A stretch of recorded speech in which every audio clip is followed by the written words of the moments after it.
major religion forbade usury. Most of the arguments made against the practice were moral. It was held that money's only legitimate purpose was to facilitate the exchange of real goods and services. Any form of making money from simply having money was regarded as the act of a parasite or of a thief. However, as the credit needs of commerce increased, the moral arguments eventually gave way to the argument that lending involves risk and loss of opportunity to the lender, and therefore attempting to make a profit from lending is justified. Today, these notions seem quaint. Today, the idea of making money from money is held as an ideal to strive for. Why work when you can get your money to work for you? However, in trying to envision a sustainable future, it's very clear that the charging of interest is both a moral and a practical problem. Imagine a society and economy that can endure for centuries because, instead of plundering its capital stores of energy, it restricts itself to present-day income. No more wood is harvested than grows in the same period. All energy is renewable: solar, gravitational, geothermal, magnetic, and whatever else we discover. This society lives within the limits of its non-renewable resources by reusing and recycling everything, and the population just replaces itself. Such a society could never function using a money system utterly dependent on perpetually accelerating growth. A stable economy would need a money supply at least capable of remaining stable without collapsing. Let's say the total volume of this stable money supply is represented by this big circle. Let's also imagine that moneylenders must actually have existing money to lend. If some people within this money supply begin systematically lending money at interest, their share of the money supply will grow.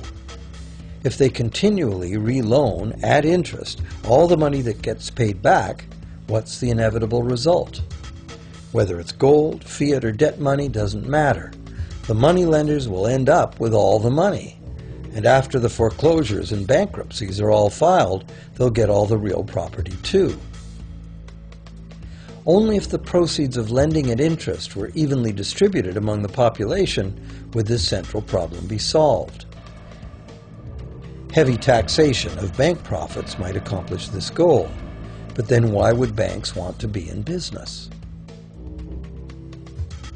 If we were ever able to free ourselves of the current situation, we could imagine banking run as a non-profit service to society, dispersing its interest earnings as a universal citizen dividend, or lending without charging interest at all.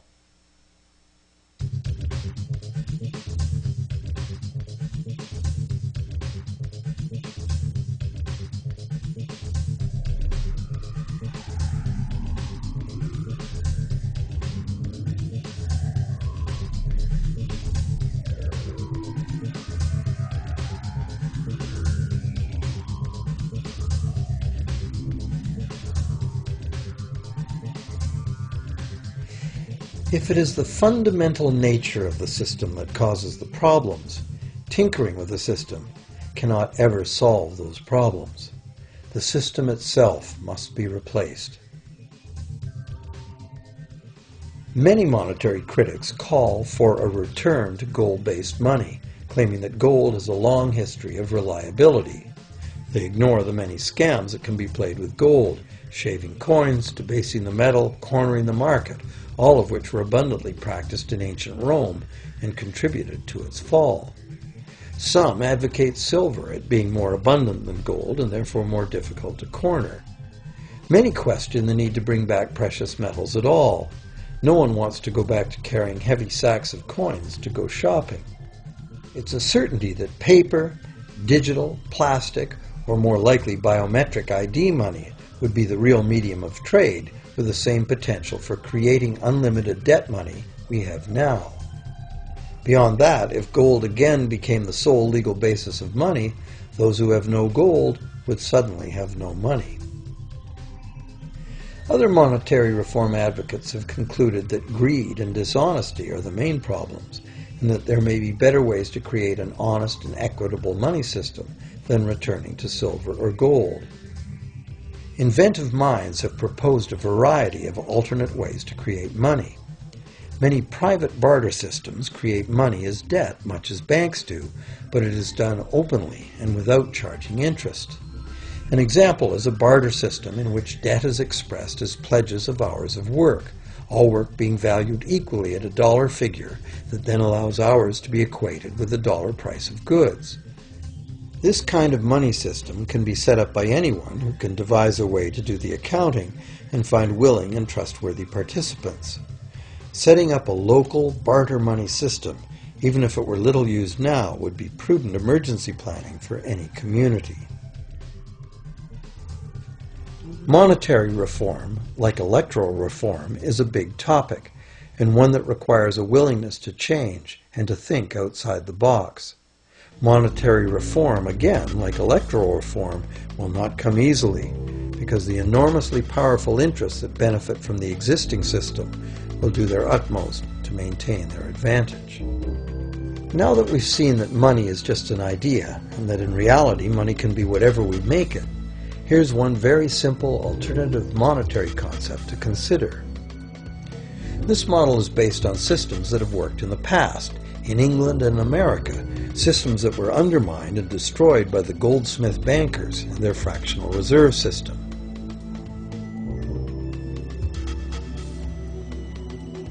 To create an economy based on permanent interest-free money, money could simply be created and spent into the economy by the government, preferably on long-lasting infrastructure that facilitates the economy, such as roads, railroads, bridges, harbors, and public markets. This money would not be created as debt, it would be created as value, that value being in the form of whatever it was spent on. If this new money facilitated a proportional increase in trade requiring its use, it would cause no inflation whatsoever.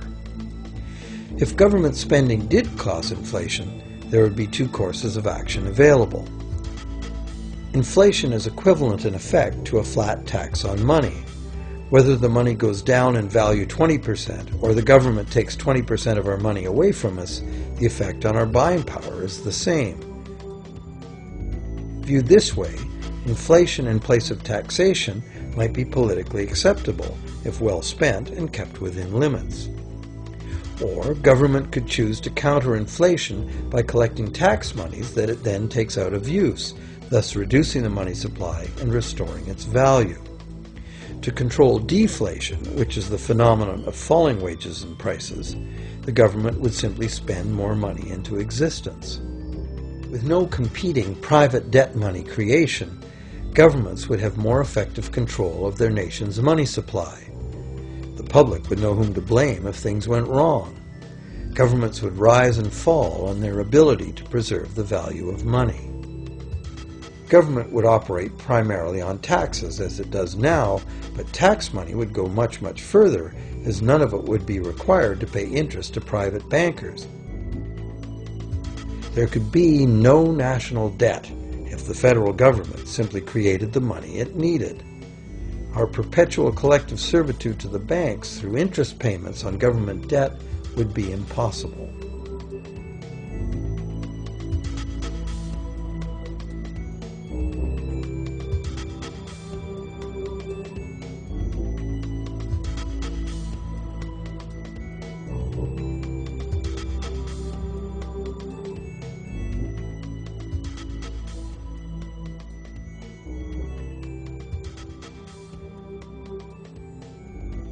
What we have been taught to believe as democracy and freedom has become in reality an ingenious and invisible form of economic dictatorship.